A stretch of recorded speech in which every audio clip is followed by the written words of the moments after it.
Here's what we got on tap for everyone today. The latest buzz on DeAndre Hopkins as ESPN published 9 different landing spots for the former Cardinals wideout.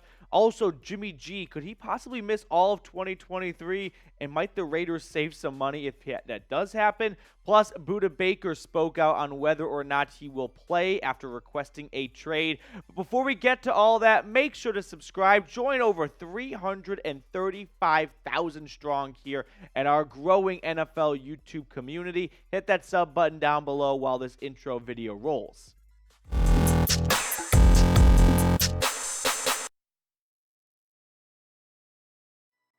Welcome into NFL Daily by Chat Sports. Matthew Peterson hanging out with you guys here on Memorial Day. So thank you to all those who served and paid the ultimate sacrifice to protect our freedoms here.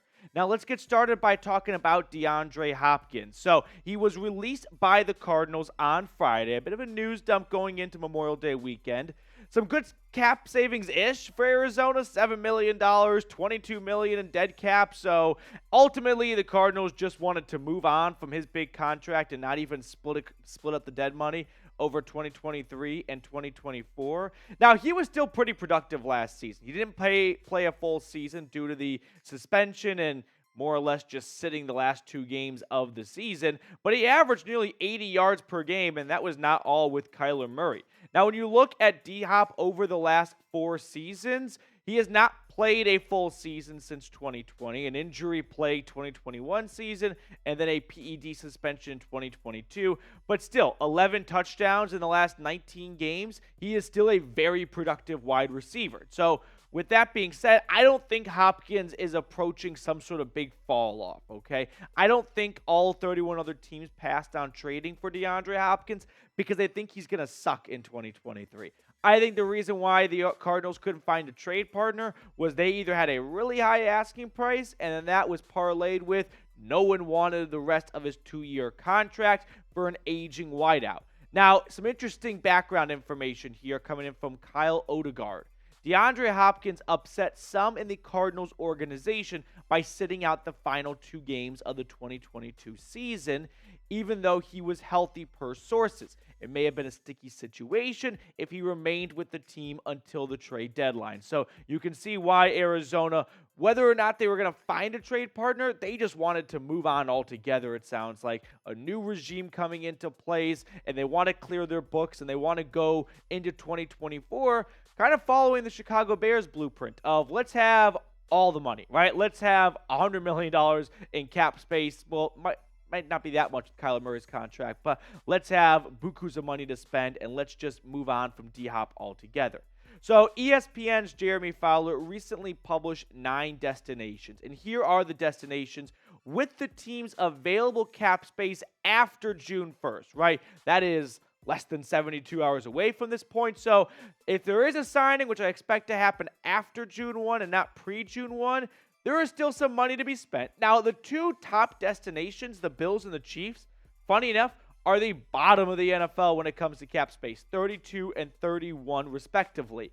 The Jets have money. The Saints have some money. The Cowboys have plenty of money with $25 million. They'll get an additional $10-ish million once Zeke is off their books after June 1. Now, the other 4 teams that Fowler included, Cleveland's got some money, plus there's a certain quarterback up in Northeast Ohio who played with DeAndre Hopkins in H-Town. The G-Men have some money, but they also had no wide receivers last season. It was a bunch of practice squads running around for Daniel Jones, so I could see New York having interest. Atlanta has maybe the worst wide receiver room in the NFL, if not for the Tennessee Titans. So that kind of checks out of my book. And the Patriots, they definitely could use an extra wide receiver. But there's a certain man as an offensive coordinator in Foxborough, Bill O'Brien, who I don't think DeAndre Hopkins wants to reunite with after he traded him away for a bag of footballs pretty much to Arizona. If I had to predict this, I wouldn't be shocked if the Bills signed DeAndre Hopkins just so that the Chiefs can't sign DeAndre Hopkins. Because if you're Buffalo, Kansas City, and Cincinnati, your offseason strategy is, what can we do to prepare ourselves to face one of those 2 other teams in the AFC Championship game, right? That seems to be the trend right now for the juggernauts in the AFC. So if the Bills don't want to play DeAndre Hopkins and Patrick Mahomes in January, maybe they just sign DeAndre Hopkins so they never have to worry about that. But sound off down in the comment section. Where will D-Hop sign? Let me know what your prediction is down below. I could see it going a handful of different ways. All those 9 destinations seem to check out. Maybe the Browns are a bit of a sleeper because Deshaun Watson and DeAndre Hopkins reunion. But I ultimately think the Bills just get it done so that the Chiefs can't get it done. Now, some more from Fowler on D-Hop, who tweeted out, "Read I got on DeAndre Hopkins and why some teams believed he would get released.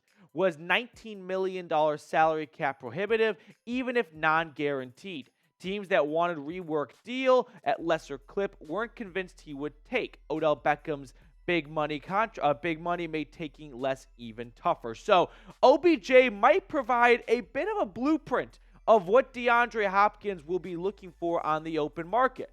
Now, OBJ signed a 1-year, $15 million contract. That is coming after basically not playing all of last season, and then the season prior to that, and even going back a couple seasons before, pretty much his entire stint in Cleveland, not looking like the OBJ we all remembered from his time in New York. Now, I also want to point out his cap hit for 2023, $3.9 million. So if you're a team like the Bills, like the Chiefs, this is a great moment where you go, the cap's a myth. We can make a lot of the money, put into the signing bonus, lower the cap hit, slap some void years on, and boom. Even if you only have $5 million to spend, you could theoretically get that done. Because you see here, OBJ, 1 year, $15 million, does not mean you have to have $15 million available in cap space. Now, like I said, Odell Beckham Jr. got a pretty good-sized contract. I don't know if the Ravens dramatically overpaid just to make Lamar happy, but he didn't play at all last season. The season prior to that, prior to the postseason, he was very underwhelming with Cleveland. He had a resurgence in LA, but still, he has not been a 1,000-yard receiver, and he barely was one since 2019. So Hopkins is going to have a fair point to make going, I had 11 touchdowns over the last 2 seasons. I mean, OBJ can't even touch that over the last 3 seasons. So if he got 1 year, $15 million, I want 1 year, $19 million, right? So what do you guys think? Will DeAndre Hopkins get more than $15 million, more or less? Predict it down in the comment section. Very curious to see if you guys think he's going to get upwards of 15 or if 15 is kind of the ceiling for D-Hop.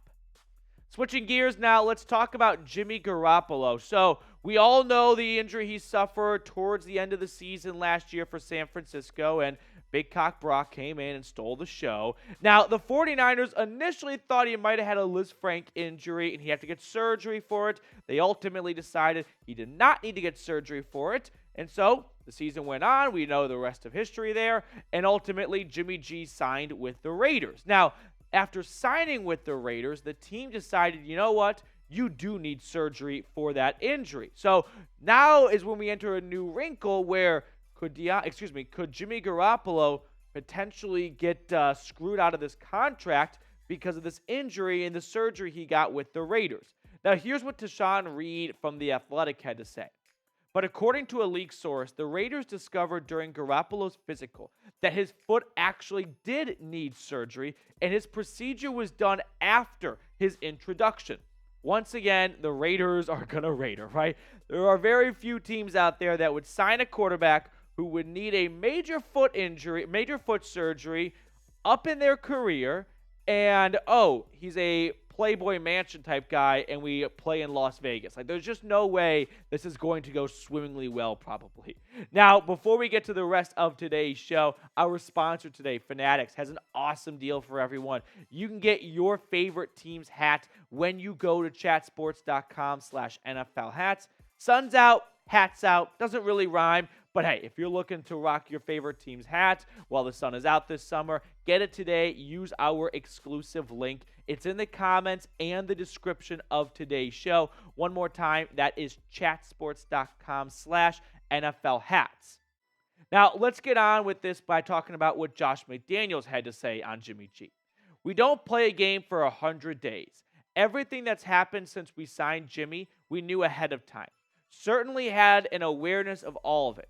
Our preference is not to push it and rush anybody back at this point in time. I just do not see a way this ends super duper well, right? I don't see Jimmy G charging onto the field week 1, throwing 300 yards and 3 touchdowns and leading the Raiders to a win, right? This just screams Raiders gonna Raider. This is gonna go downhill some way, shape, or form, because that seems to be the trend for the Raiders. They can't have nice things. Now, what's an interesting new, element to this story is Mike Florio from Pro Football Talk tweeted out, "Remember when the Raiders delayed Jimmy Garoppolo's introductory press conference and everyone said there was nothing to see here? There was something to see. He failed his physical and his contract was dramatically reworked because of it. For example, Garoppolo originally had an $11.25 million signing bonus. After he failed the physical, it all got pushed into 2023 base salary. His ability to earn anything this year hinges on his foot properly recovering. So there is a chance that if Jimmy Garoppolo's recovery does not go well, one, they might just outright release him. And if so, he hasn't gotten much money via signing bonus. And so he might not be getting a whole lot of money for the Raiders this year. And the Raiders could have a lot of incentive to move on from Jimmy G if he does not start to heal correctly. And July turns into August, and there's no sign of Jimmy Garoppolo being ready to play. And all of a sudden, Aiden O'Connell is this team's week 1 starting quarterback. It could get hairy. So I want to know, will Jimmy G start week 1? Simple Y for yes or N for no to wrap up today's show. Before we get to our last segment, head on down to the comment section. Now, Budda Baker, if you recalled, he requested a trade or a pay raise. He wanted to be one of the, or if not the highest paid safety in the NFL back in April. He is skipping the team's voluntary organized team activities. Now, he says he plans to report to mandatory training camp, and I will assume mandatory mini camp as well, as he does not want to start incurring fines. This is what Budda Baker had to say on holding out. "Oh yeah, of course I'll be there when it's time to be there. When it's time to be there, I'll be there smiling and be the same regular guy that I am." And that is a good sign of relief for Cardinals fans, because there is not a whole lot to look forward to for this upcoming season down in the desert. But Budda Baker, as we can all see, is one of the league's best safeties. And so at least they've got that one bright spot on the field to look forward to. And it appears that there will not be some dramatic major holdout over a contract issue.